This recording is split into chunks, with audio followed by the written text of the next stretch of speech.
कोल्हापूर नागरी क्षेत्र विकास प्राधिकरणातील 42 गावांना अखेर विशेष नियोजन प्राधिकरणाचा दर्जा मिळाला। या विशेष नियोजन प्राधिकरणाला राज्य शासनाने नुकतीच मंजुरी दिली। उपमुख्यमंत्री व नगरविकास मंत्री एकनाथ शिंदे यांनी याबाबत घोषणा केली। प्रस्तावित हद्दवाढीत समाविष्ट असणाऱ्या 42 गावांच्या विकासाला आता खरंच गती मिळणार का, असा प्रश्न पुन्हा एकदा चर्चेत आला आहे।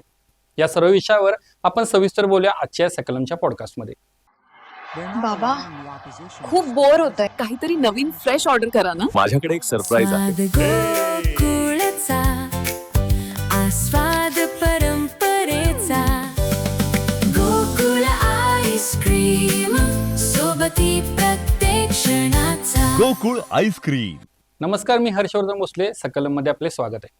गेली जवळपास 10 वर्षे विकासाच्या नावावर हद्दवाढीतील प्रस्तावित या गावांना केवळ आश्वासनांचा डोस मिळाला अशी भावना नागरिकांमध्ये आहे। एका अर्थाने नियोजन प्राधिकरणाचा दर्जा मिळाला हे चांगलंही झालं, कारण कित्येक वर्ष या गावाचा विकास खुंटला होता।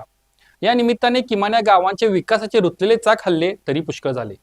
एका बाजूला 42 गावांना विशेष नियोजन प्राधिकरणाचा दर्जा मिळाला असताना दुसऱ्या बाजूला शहराच्या हद्दवाढीच्या घोषणांचे काय झालं हे देखील शासनानं स्पष्ट करायला हवं, कारण कोल्हापूर शहराची हद्दवाढ आणि विशेष नियोजन प्राधिकरण हे दोन मुद्दे एकमेकात गुंतलेले आहेत आणि शहराच्या विकासाशी ते निगडीत आहेत। 42 गावांसाठी विशेष नियोजन प्राधिकरण जाहीर झाल्यामुळे हद्दवाढीबाबत संभ्रमावस्था निर्माण झाली आहे हे मात्र निश्चित। विशेष नियोजन प्राधिकरणाचा दर्जा मिळाल्याने 42 गावांसाठी केंद्र सरकारच्या निधीचा मार्ग खुला झाला आहे। हा निर्णय महत्वाचा मानला जात असला तरी खरी परीक्षा तर लोकप्रतिनिधींची असणार आहे, कारण निधीचा मार्ग खुला होणे आणि प्रत्यक्ष निधी खेचून आणणे या दोन वेगवेगळ्या गोष्टी आहेत। त्यामुळे यासाठीचा विशेष निधी खेचून आणणे हे एक आव्हानाचं काम असणार आहे। हद्दवाढीत प्रस्तावित असलेल्या गावांमध्ये दक्षिणी विधानसभा मतदारसंघातील 19, करवीरमधील 19 आणि हातकणंगले मतदारसंघातील 4 गावांचा समावेश आहे। हद्दवाढ रखडल्यामुळे या गावांचा नियोजनबद्ध विकास व्हावा, मूलभूत सुविधा मिळाव्यात आणि शहरासारखी पायाभूत सुविधा निर्माण व्हावी या उद्देशाने 2017 मध्ये कोल्हापूर नागरी क्षेत्र विकास प्राधिकरणाची स्थापना करण्यात आली होती। कलम 42 अंतर्गत स्थापन झालेल्या या प्राधिकरणाला स्वतःच्या उत्पन्नातूनच विकास कामे करावी लागत होती। त्यामुळे रस्ते, ड्रेनेज, पाणी पुरवठा, सांडपाणी प्रक्रिया, सार्वजनिक सुविधा अशा अनेक मूलभूत कामाचा वेगच खुंटला। प्रत्यक्षात गेल्या 9 ते 10 वर्षात प्राधिकरणाच्या हाती अवघ्या 12 कोटी रुपयांचे उत्पन्न आले। इतक्या तटपुंजा निधीतून 42 गावांचा विकास करणे अवघड नव्हे तर अशक्यप्राय होते।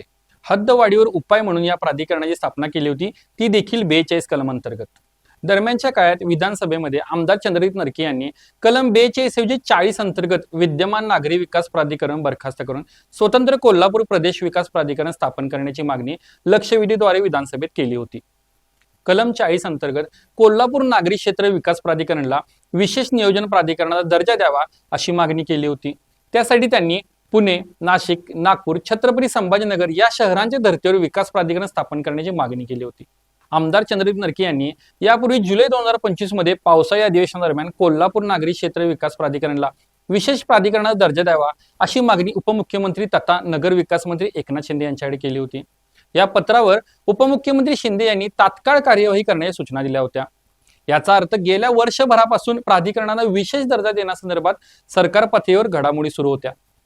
तर दुसरीकडे निवडणुकीच्या काळात कोल्हापूर शहराची हद्दवाढ होणारच असं गाजर लोकप्रतिनिधींच्याकडून शहरवासियांना दाखवण्यात आलं होतं। याशिवाय मुळातच कोल्हापूर शहराच्या हद्दवाढीवरून 2 मतप्रवाह आहेत। प्रस्तावित गावातील नागरिकांनी हद्दवाढीला विरोध दर्शवला आहे, तर कोल्हापूर शहराची हद्दवाढ व्हावी यासाठी शहरवासी आग्रही आहेत। हद्दवाढीच्या मुद्द्यावरून शिवसेनेचे आमदार राजेश क्षीरसागर आणि आमदार चंद्रजित नरके यांच्यात हद्दवाढीवरून मतभेद, आरोप प्रत्यारोप देखील झाले होते। आता कोल्हापूर शहराची हद्दवाढ न होता प्रस्तावित गावांच्यासाठी विशेष नियोजन प्राधिकरण स्थापन करण्यात आल्याने मग शहराच्या हद्दवाढीचे काय होणार अशी भावना व्यक्त होत आहे। राज्याचे उपमुख्यमंत्री तथा नगरविकास मंत्री एकनाथ शिंदे यांनी कोल्हापूर नागरी क्षेत्र विकास प्राधिकरणला विशेष दर्जा देऊन त्याबाबतचा शासनादेश आमदार चंद्रजित नरके यांच्याकडे सुपूर्द केला। आता हा शासन आदेश निघाल्यामुळे कोल्हापूर शहराच्या हद्दवाढीचा निर्णय मागे पडला असे सध्या तरी दिसते। कदाचित शहराच्या अतिलगतची 4-5 गावं हातवाढी समाविष्ट करून हा विषय मिटवला जाईल, पण हा सर्व जरतरचा विषय आहे।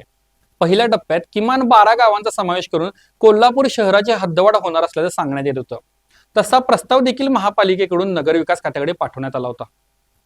मात्र आता कोल्हापूर नागरी क्षेत्र विकास प्राधिकरणला विशेष नियोजन प्राधिकरणाचा दर्जा मिळाल्याने सध्या तरी कोल्हापूर शहराची हद्दवाढ होणार नाही असे मानायला हरकत नाही। विशेष नियोजन प्राधिकरण संबंधित गावातील लोकप्रतिनिधी केंद्र आणि राज्य सरकारकडे विकास निधीसाठी किती प्रभावी पाठपुरावा करणार यावरच्या गावांचे भवितव्य अवलंबून राहणार आहे।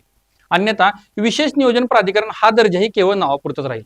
दुसरा महत्वाचा मुद्दा म्हणजे शहराच्या हद्दवाढीचा पोपट मेला काय? हद्दवाढीचा पोपट खरंच मेला असेल तर तसे शासनाने जाहीर करावे अशी मागणी नागरिकातून होत आहे. धन्यवाद.